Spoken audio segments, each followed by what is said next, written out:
अस्सलाम वालेकुम everyone, welcome to my channel 41। Friends, आज बात करेंगे कि किस तरह आप अपने बॉस को राज़ी कर सकते हैं, अपने मैनेजर को राज़ी कर सकते हैं कि वो आपकी सैलरी इंक्रीज़ कर दे, आपकी सैलरी बढ़ा दे। और अगर आपका वो सैलरी नहीं बढ़ाता तो आपके पास प्लान बी क्या है? तो ये जानने के लिए, अपनी सैलरी बढ़ाने के लिए इस वीडियो को आखिर तक देखें। तो चलिए शुरू करते हैं। फ्रेंड्स, इस वीडियो में मैं आपको बताऊंगा कि किस तरह आप अपने बॉस को राज़ी कर सकते हैं, उसको सेटिस्फाई कर सकते हैं कि वो आपकी सैलरी बढ़ा दे। 7 तरीके, और इसमें सबसे पहले जो है वो है टाइमिंग। आपने टाइमिंग देखनी है कि किस टाइम में कंपनी की पोजीशन इस वक्त क्या है, और इस वक्त कंपनी यानी कि आगे बढ़ रही है या उसका मिडल में चल रहा है या वो डाउन चल रही है। तो टाइमिंग बहुत बड़ी ज़रूरी है। अगर कंपनी की पोजीशन ऊपर बढ़ रही है, उसका पोजीशन अच्छा हो रहा है, ग्रोथ अच्छी हो रही है, प्रोडक्शन अच्छी हो रही है, तो एक टाइम, ये मुनासिब टाइम होगा कि आप अपनी आप बता सकते हैं, उससे बात कर सकते हैं मैनेजर से कि मेरी सैलरी बढ़ा दीजिएगा। तो टाइमिंग इज़ वेरी इंपॉर्टेंट। इसके साथ अब बॉस का मूड भी आपको याद रखना होगा कि बॉस का मूड कैसा है, मैनेजर का मूड कैसा है। तो मूड के हिसाब से आपने उसको अपॉइंटमेंट लेनी है। याद रखें कि अगर आपने ये तरीके कर दिया, यानी कि बॉस का मूड और कंपनी के प्रोडक्शन लेवल कैसी चल रही है, ये दो चीज़ें अहम है। इसके बाद नंबर 2 जो है अपॉइंटमेंट लेना। अपॉइंटमेंट लेने के बहुत ज़रूरी है, क्योंकि अगर आप अपॉइंटमेंट नहीं लेते, आपने टेक्स्ट मैसेज भी नहीं किया ना कि सर मुझे मेरी सैलरी बढ़ा दीजिए, या ईमेल नहीं करना, ये भी गलत बात है। या आपने उसको लेटर लिख दिया, सर मेरी सैलरी इंक्रीज कर दें, टोटली नहीं, ये काम आपने बिल्कुल नहीं करना। आपने क्या करना है, फेस टू फेस बात करनी है। अपॉइंटमेंट लेनी है, फेस टू फेस बात करनी है। ये सबसे ज़बरदस्त तरीका होगा कि आप फेस टू फेस बात करें। या अगर वो आपसे दूर है तो टेलीफोन ही इज़ मस्ट। अगर वो आप यानी कि दूसरी सिटी में है तो आप उसको टेलीफोन पे बात करें, अपॉइंटमेंट लें, फिर उसके बाद उसको कॉल करें। ठीक है ना? तो ये हो गया सेकंड नंबर। नंबर 3 पर क्या होगा, आप प्लान बनाएं। फ़ोन करने से पहले, अपॉइंटमेंट से पहले, अगर आपको अपॉइंटमेंट मिलती है तो फिर आप प्लान बनाएं, मंसूबा बनाएं। आप अपना होमवर्क करें। आप होमवर्क में क्या करेंगे, आपने अपनी परफॉर्मेंस बतानी है। क्योंकि अगर आपसे आप वहाँ पर जाएंगे तो आपसे आप, क्योंकि आप बताएंगे ना कि मैंने ये काम किया है, परफॉर्मेंस क्या है आपकी, आपने अचीवमेंट क्या किया है, आपका रिकॉर्ड अपने पास रखना है, अपने जो आपके गोल आपने टारगेट किए हैं, अपने अचीवमेंट्स किए हैं, वर्क आपने कितना किया है, ये सारा आपको बताना होगा। तभी आप थोड़ा सा अपने मैनेजर को सेटिस्फाई कर सकेंगे। यही वजह होता है कि गो loud about your work.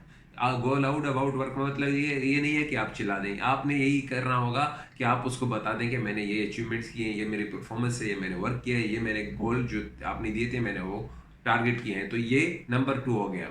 Number 3 पर आपने क्या करना है, आपने अपनी टून जो है सूटेबल रखनी है। यानी कि आपने डायरेक्ट ये नहीं पूछना है कि सर मेरी सैलरी बढ़ा दें। This is not professional manners, ये कभी भी ना करें।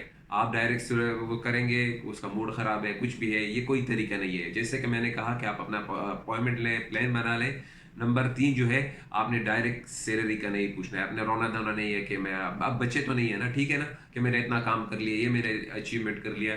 तो ये भी एक तरीका है नंबर 3 जो मैं आपको बता रहा हूँ, कि आपने डायरेक्ट नहीं पूछना है कि आप मेरी सैलरी बढ़ा दें। तो ये हो गया number 3।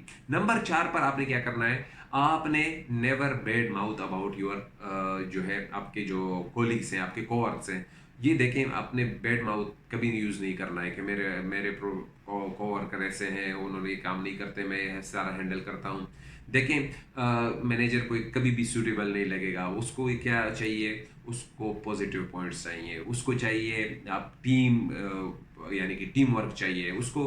Task and professional manners में आप बात करें। ये हो गया नंबर 4। यानी कि आपने क्या करना है, नेगेटिव बातें नहीं करनी है, आपने पॉजिटिव पॉजिटिव पॉजिटिव चीज़ें पेश करनी है बॉस के सामने। तो ये हो गया नंबर 4। नंबर 5 पर आपने उसे बताना है कि लास्ट ईयर, यानी कि 2 साल पहले मेरी सैलरी इंक्रीज हुई थी, और अभी मैं थोड़ी बढ़ोतरी चाहता हूँ, मैं थोड़ी इंक्रीजमेंट चाहता हूँ कि मेरी सैलरी इंक्रीज हो। और ये आप पर डिपेंड करता है कि आप कितने फीसद, कितने परसेंटेज के हिसाब से अपनी सैलरी का उसको कहें कि मैं बढ़ाना चाहता हूँ, या मेरे को चाहिए इतनी। तो आप 15%, 20% या 30%, ये आप पर डिपेंड करता है कि आपने कितना होमवर्क किया है और आपने क्या क्या उसको बताया है।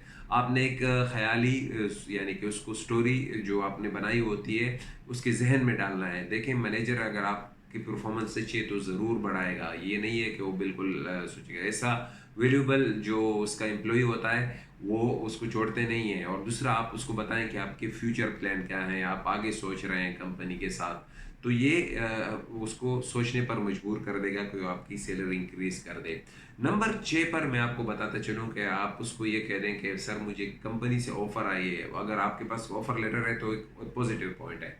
अगर आप उसे कह दें कि सर मुझे एक अच्छी कंपनी में जॉब मिल रही है, थोड़ी सी उसकी सैलरी इससे अच्छी है, लेकिन मैं क्या चाहता हूँ, मैं बहुत टाइम से इस कंपनी में हूँ, इस फील्ड में हूँ, और मैं इस कंपनी के साथ अपने 5 साल आगे, 5 साल तक अपने पोजीशन आगे देखना चाहता हूँ। तो मैं चाहता हूँ कि सर आप मेरे लिए ये यानी कि मुझे बताएं कि अगले सालों में मेरी सैलरी इंक्रीज होगी या नहीं होगी। और अगर आप एक गुड एम्प्लॉई हैं, अच्छे एम्प्लॉई हैं, जैसे मैंने पहले बताया, तो ज़रूर आप इसको एक चांस दे रहे हैं। वो सोचने पर आप उसको मजबूर कर दें। ये ना कहें कि मुझे ऑफर लेटर मिला है तो सर मैं जाऊंगा अगर आपने मेरी सैलरी इंक्रीज करनी है कर दें, वरना मैं चला जाऊंगा। No, never never be professional में अनप्रोफेशनल मैनर यूज़ नहीं करें।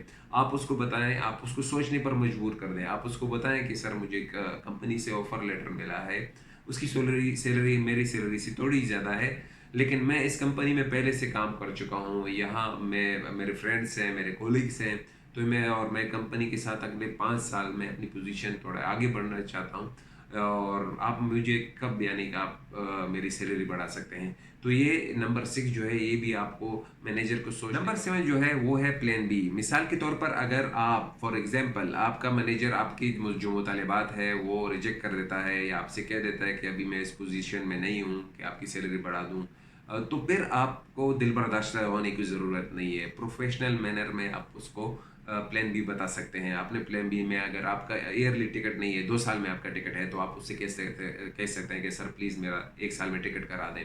या आप उससे कह दें कि आपकी वेकेशन जो 30 दिन की बनती है मिसाल के तौर पर, सर या इसमें बढ़ोतरी कर दें, मेरी 40 दिन की वेकेशन कर दें, तो वो भी एक प्लान भी है। सर आप मेरा अलाउंस बढ़ा दें। ओके, सैलरी नहीं बढ़ा सकते लेकिन अलाउंस तो बढ़ा सकते हैं, तो अलाउंस में कुछ इजाफा कर दें। इस तरफ भी वो कर सकता है। और नंबर 4, आपको आपकी पोजीशन उसको कहते हैं कि सर आपके एक ईमेल से मेरा पोजीशन चेंज हो सकता है। पोजीशन मिसाल के तौर पर आप एक अकाउंटेंट है, वो आपको चीफ अकाउंटेंट बना दे, और या आपकी पोजीशन दूसरी पोजीशन में तब्दील कर दे, तो टाइटल जो आपका है, आपका पोजीशन जो है वो चेंज कर दे, वो एक ईमेल से कर सकता है। जब आपकी पोजीशन चेंज होगी, यकीनन साल या हाफ ईयर के बाद आपकी सैलरी बढ़ जाएगी। तो ये भी एक प्लस पॉइंट है। इसके साथ साथ रिस्पॉन्ड एंड पॉजिटिवली, यानी कि आप बिल्कुल रिस्पॉन्ड करें पॉजिटिवली, रिजेक्शन की सूरत में ये कर दें। और ये है एक बात ये भी है, आप उससे ज़रूर ये मुतालबा करें कि अगर प्लान बी में कि सर अगर ये नहीं हो सकता तो आप मेरे जो ट्रेनिंग है उस पर थोड़े खर्चा कर दें, मेरी ट्रेनिंग हो जाएगी। क्योंकि ऐसे डिपार्टमेंट होते हैं, बज़ाते से खुद मेरी कंपनी ने मेरे लिए इन्वेस्ट भी किया था। जब मैं निबोश का एग्ज़ाम दे रहा था, मैंने उनसे रिक्वेस्ट की और उन्होंने मेरे बिहाफ पे कर दिया था। तो एक प्लस पॉइंट है कि एक तरीके से मेरी सैलरी नहीं बढ़ी तो मैंने उन्हें इस तरफ राज़ी कर लिया, और अल्हम्दुलिल्लाह उन्होंने मेरे लिए पे कर दिया। तो ये कुछ तरीके थे जो मैंने आपको बता दिया। और अगर इन सब तरीकों पर काम नहीं हुआ तो हर वक्त याद रखिएगा, अपनी सीवी अपडेट रखिएगा। कभी दूसरी जगह जॉब मिल सकती है, आप जा सकते हैं। अच्छी जगह जॉब देखें, ये कभी भी ना हो कि आप एक ही कंपनी में स्टक रहें, ये मेरे पॉलिसी है ही नहीं। लेकिन अगर आपको 5 साल आप अपने हर वक्त कंपनी चेंज नहीं करनी है, अपने आगे सोचना है, तो अपनी सीवी को अपडेट रखिएगा, हर वक्त उसको अपडेट करती रहिएगा। और अगर कहीं जॉब मिल गया तो अल्हम्दुलिल्लाह 1000-2000 दरहम एक्स्ट्रा मिल रहे हैं, तो 1500-500 आप जा सकते हैं। ठीक है ना भाई? तो आज के लिए इतना ही। उम्मीद है कि आप इस वीडियो को अपने दोस्तों के साथ शेयर करेंगे और 41 को फॉलो करेंगे। आज के लिए इतने, अपना ख्याल रखिएगा। मिलेंगे दूसरे वीडियो में। खुदा हाफिज़।